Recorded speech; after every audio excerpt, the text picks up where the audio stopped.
Olá, alunos, tudo bem com vocês? Vamos para a nossa aula 25. Vamos entrar agora no estudo da óptica, tá? Geométrica, que é uma área da física muito importante, tem várias aplicações no nosso cotidiano, tá? E aí, só para você chamar a atenção, né? A gente começa falando do azul do céu. Pode não parecer, mas a explicação para o azul do céu, ela é um pouco mais complexa e aprofundada do que geralmente a gente acha, tá? Muitas pessoas falam, o céu é azul porque reflete os oceanos. Não é isso, tá? Na verdade, o conceito de azul do céu, né, tem a ver aí com efeitos de espalhamento, né, da luz pela atmosfera, tá? É uma coisa bem mais complexa, tá? E aí a óptica, justamente, ela vem para tentar explicar isso, tá certo? Bom, nós vamos estudar aqui a óptica geométrica. A óptica geométrica, ela começou ali lá desde Newton, né? Os estudos de óptica geométrica, mais ou menos no século XVII. E aí a gente vai considerar a luz como um feixe retilíneo, tá? Então, o raio de luz, ele vai ser representado por uma seta, né? A direção dele, e vai ser uma linha reta, tá? E aí o feixe de luz, né, é um conjunto de raios. Então, vamos representar aqui a luz como se fossem raios se propagando na direção retilínea, tá? Isso daqui é interessante porque, considerando a luz como um feixe retilíneo, a gente vai conseguir explicar uma série de fenômenos ópticos, fenômenos de reflexão e refração principalmente. No próximo ano, né, no terceiro ano aí, nós vamos começar a estudar alguns fenômenos da luz que não dá para explicar utilizando esse conceito de feixe retilíneo. Aí a gente tem que recorrer ao conceito de onda, a luz como uma onda, que é os fenômenos de difração e interferência. Mas considerando a luz como um feixe já é uma coisa bem boa, tá bom? E aí vejam que posteriormente, né, tinha também fenômenos da luz que não dava para explicar ela nem como um feixe, nem como uma onda. E aí a gente teria que recorrer ao conceito de partícula para explicar a luz, tá certo? Mas isso a gente vai ver mais para frente, um pouco aí de física moderna, tá bom? Então aqui a gente vai ver um pouco da óptica clássica, como ela nasceu, e a luz então vai ser um feixe retilíneo, tá certo? E aí temos alguns tipos, ó. Temos o feixe convergente, né, quando os raios eles se encontram em um ponto, ou um feixe divergente, quando eles saem de um ponto, ou um paralelo, tá certo? E aí o ato de observar, então, ó, a gente vai considerar que então, vai ter um objeto aqui emitindo, né, esses feixes de luz e vai chegar no nosso olho e a gente vai conseguir olhar, tá certo? Bom, aí as fontes de luz nós vamos considerar dois tipos, né? Que são aquelas que emitem luz, são as fontes primárias, né? Geralmente é o sol, uma lâmpada, então ela está emitindo luz. E temos as fontes secundárias, que são os corpos iluminados, tá? Então a lua, por exemplo, que reflete a luz do sol, espelhos e tudo mais, tá certo? Então vai ter dois tipos de fontes. Aí com relação às características da fonte, né, vamos ter a fonte pontual e extensa. Pontual é quando a luz ela se origina de um ponto, né? Então imagina a chama de uma vela, ou extensa é quando eu estou considerando todo o comprimento dela, tá certo? Isso daqui vai ficar bem claro quando a gente começar a estudar analisar a formação de imagens por espelhos e lentes, tá? E aí nós temos a fonte simples, onde ela emite somente um comprimento de onda, né? A gente vai falar disso, é como, por exemplo, uma luz de uma cor só, né? A vermelha, a azul, enfim. Ou a composta, que a gente chama de fonte policromática, né? Que é a mais comum aí de lâmpadas, onde ela emite em todas as faixas. Então, geralmente, a luz do sol, por exemplo, é uma fonte policromática. Ela emite em vários comprimentos de onda. Bom, isso daqui acho que vocês já devem saber, mas a luz, ela vai ser uma radiação eletromagnética, isso a gente vai ver a relação lá no terceiro ano, mas a velocidade dela, né, vários tentaram medir a velocidade da luz, e o valor aproximadamente mais ou menos aceito aí é 3 vezes 10 a quinta quilômetros por segundo. É uma baita de uma velocidade, tá certo? E aí nós temos uma grandeza que vocês já viram lá em astronomia, né, que é o ano-luz. Ele é considerado como o espaço percorrido pela luz, né, com essa velocidade durante um ano. E aí a gente representa como AL, né? Então lá em astronomia, quando vocês veem AL, quer dizer ano-luz, E aí, se fizer a conta, né, isso daí dá a ordem de 10 a 12 quilômetros, tá? Baita de uma distância. E veja então que tem estrelas que estão distantes da gente alguns anos-luz. Então é muito longe, é muito longe. Bom, com relação à propagação, né, pela luz em um meio, né, porque a luz ela vai se propagar lá no vácuo, então a gente vai ver em eletromagnetismo, né, mas quando ela se propaga no meio, ela muda algumas coisas, tá? Então, nós podemos definir os meios de propagação da luz. Temos aquele meio transparente, né, quando a luz atravessa diretamente ele, né, está representado no desenho aqui embaixo, né? Então a gente consegue ver a imagem aqui bem nítida, tá? A gente sabe aqui a cor, o formato do objeto, mas temos aqui aqueles meios translúcidos que parte desse feixe ele é perdido, tá? Ele é espalhado, na verdade, né? Então a gente vê um borrão. Então esse tipo de meio é translúcido e temos aquele meio onde não passa nada, então ele vai ser chamado de opaco. Então nós temos três aqui tipos de meio, né? Que aí a palavrinha vai definir eles, certo? Transparente, translúcido e opaco. E aí, os fenômenos ópticos, a gente vai estudar eles mais para frente, né, das próximas aulas, porque ele vai ter vários instrumentos ópticos e a formação de imagem vai envolver esses fenômenos, né? Mas veja, todos eles a gente consegue explicar aí, mais ou menos considerando a luz como um feixe retilíneo. É o fenômeno de reflexão, por exemplo, e o fenômeno de reflexão, a luz ela não atravessa o meio, então ela vem do meio 1, ó, veja, aqui eu tenho uma região, uma interface, tá? Do meio 1 para o meio 2. Pode ser ar e água, ar e um vidro, o que seja, tá? Então, na reflexão, a luz não atravessa o meio. Então, vem os raios de luz, bate na interface e volta, tá? E essa reflexão, então, ela pode ser regular, né? Quando os feixes eles não mudam o seu caminho, todos os ângulos, todas as incidências aqui têm o mesmo ângulo, né? Com um ângulo de reflexão, ou difusa, né? Isso daqui geralmente acontece quando a superfície não é polida, né? Então ela tem essas cavidades, então ela espalha os feixes de luzes, tá? Então, por exemplo, no caso do espelho que a gente vai analisar, isso daqui vai te dar uma imagem bem nítida da reflexão, né? E essa daqui vai te dar uma imagem desfocada, tá? Temos também a refração a gente vai estudar também, né? Mas é quando o raio, então, de luz, ele atravessa o meio. Então, ele atravessa, a gente vai ver que ele muda seu caminho, né? Esse ângulo aqui, ele muda. Então, novamente, então, quando fala de refração, a luz está atravessando o meio. E aí nós também temos a refração regular difusa. Se a superfície for bem polida, né, bem regular, então todos os ângulos aqui vão ser iguais. Se ela tiver algumas cavidades, então a luz vai se espalhar em diferentes ângulos de refração. E temos a absorção, que é quando então o feixe de luz ele vem e ele é inteiramente absorvido pelo objeto.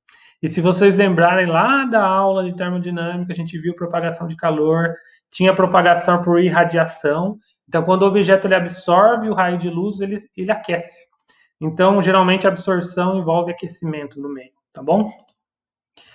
Bom, aí temos a questão de cor, né? A luz branca, né, a luz do sol, ela é a composição de todas as cores. Você já deve ter visto daqui em artes, em geografia em algum momento, mas as cores são compostas por 7 cores, né?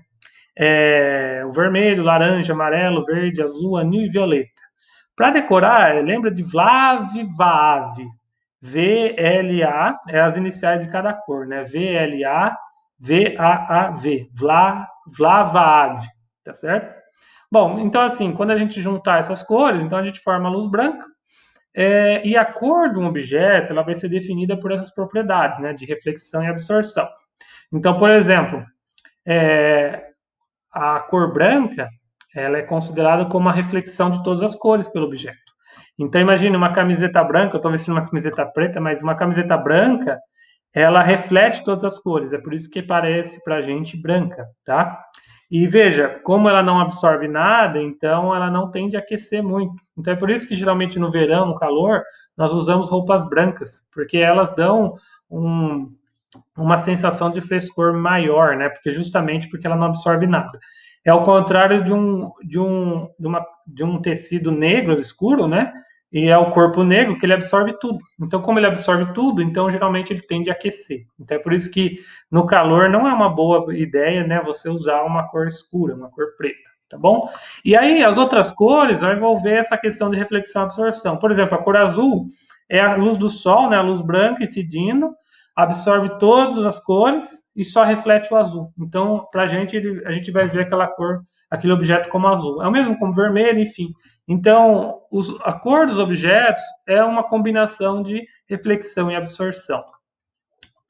Bom, e aí se nós formos analisar somente a cor do objeto por reflexão, né, nós temos as cores primárias, que é a partir delas que a gente forma todas as outras cores, né? Então, isso aqui você já deve ter visto em artes também, mas é o vermelho, verde e azul, né? O que a gente chama de RGB, red, green e blue. E aí, basicamente isso daqui é bastante usado, né, em instrumentos óptico-eletrônicos, né, para formar as imagens com coloridas e tal.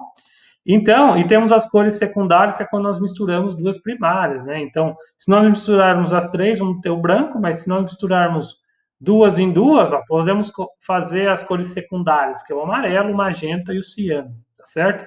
E aí tem ainda cor terciária, quaternária, enfim, mas isso vocês veem bastante em artes. E temos as suplementares, que é aquela secundária, que quando a gente mistura com uma primária vai dar um branco, tá certo?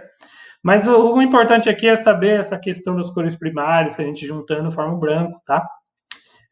Isso é bem legal, bem divertido.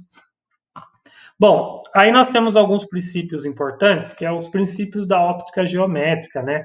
Isso daqui a gente vai usar, né, nas outras aulas, mas primeiro, considerando a luz como feixe retilíneo, né? Então, primeiro é o princípio da propagação retilínea da luz.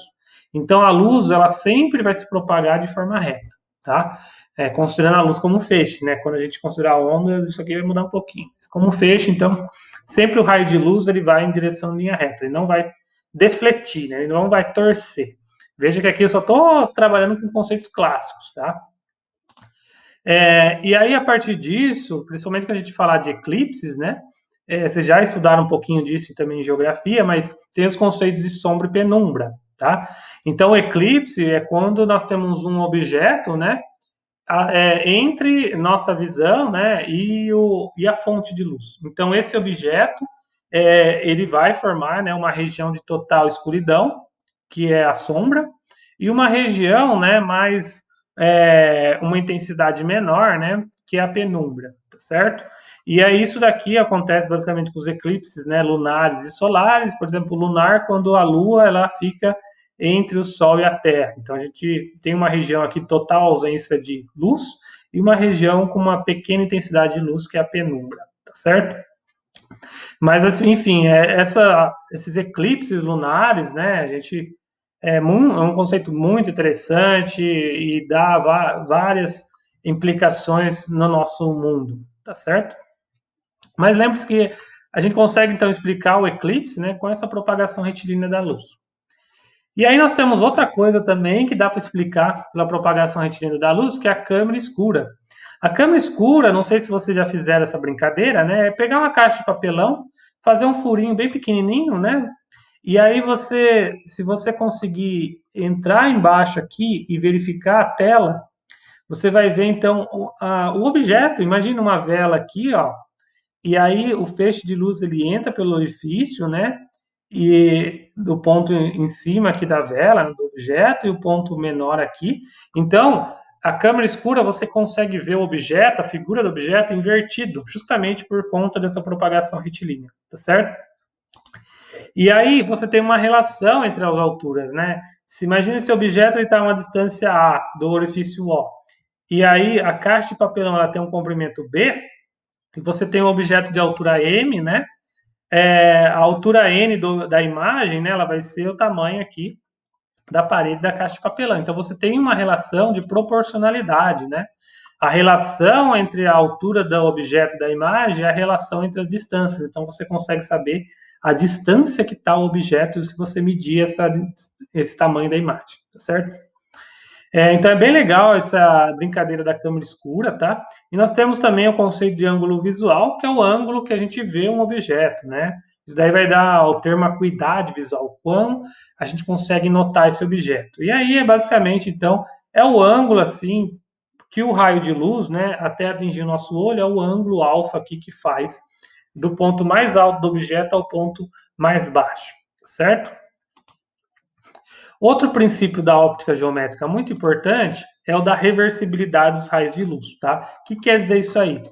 Seja na reflexão ou na refração, né? Então, se o raio de luz ele vai de A, reflete e volta em B, é a mesma coisa dele sair de C, refletir em A, tá? O raio de luz ela tem essa reversibilidade, é o mesmo caminho ele faz. Isso daqui tem a ver com o princípio de mínima energia, né? O raio de luz, a natureza é sempre preguiçosa, ela sempre faz o menor caminho possível que gaste menos energia. É a mesma coisa quando refrata, ó. Então ele vem de A, refrata, vai para C. A mesma coisa de vir para C, refratar e ir para A. É sempre o mesmo caminho, que é o menor caminho, tá certo? Então a trajetória da luz não depende do sentido de propagação. Isso aqui vai ser importante, a gente vai usar bastante nas próximas aulas. E aí o outro princípio é a independência dos raios de luz. Ou seja, se nós tivermos duas fontes se cruzando, né, o feixe de luz que sai dessa fonte, ele vai cruzar com os raios dessa fonte aqui, mas não vai acontecer nada. Ele vai seguir seu caminho, vai parar em B, e a mesma coisa desse que vai parar em A, tá certo? Então a independência significa que os raios de luz, ao se cruzarem, eles não interagem entre si. Eles se cruzam, mas eles seguem seu caminho independentemente, tá certo? E a gente consegue ver bastante isso daqui com alguns experimentos ópticos, certo?